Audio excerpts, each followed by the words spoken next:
Well, I'm involved in interviewing them right from the word go, so I've got a very good understanding of what kind of support they're going to need. Before they actually arrive to teach in school in September, we'll invite them in and we'll make sure that they're familiar with the department that they're going to join, that they watch a number of lessons, that they look through schemes of work with the head of department so that they feel very comfortable before they even arrive.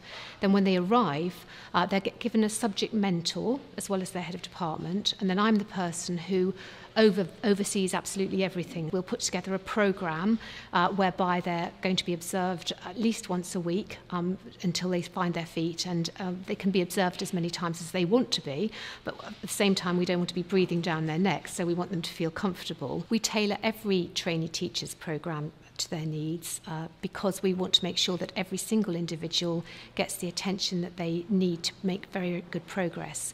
So we'll be looking at who they're teaching, how they're teaching, we'll be observing how they teach, we'll be obviously giving them feedback, getting them to assess their self-assess so that they have an awareness of what they're doing well and what they need to work on. And it may well be that they are mentored by somebody just for a few months in a particular area in order to make sure that they are really understanding how things work in the school. It's really exciting to see how well our young teachers progress, and many of them have gone on in our school to take on positions of responsibility that are really wide-ranging.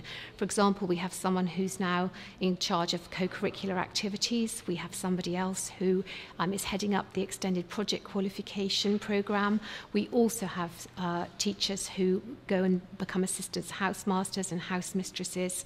So there's plenty for them to be involved with. Teacher training here rightly focuses on ensuring that that person can become the best teacher of their academic subject possible over the first 2 years of their career. But we also encourage a full involvement in the wider life of the school, from sport, cultural activities, community work and outreach programmes that we run here. So we run a programme of professional development which is open to all teachers, but we particularly encourage new teachers to attend so they can work with other new teachers. We can share best practice in the classroom. We can also show them interesting uses of technology, innovative teaching methods. We also encourage teachers to observe the best teachers that we know we have here so that they can see best practice at work in our particular school. We also have a large budget to pay for external courses. We'll assess the trainees' strengths and we'll look at their weaknesses so that we can put strategies into place to support them as soon as possible.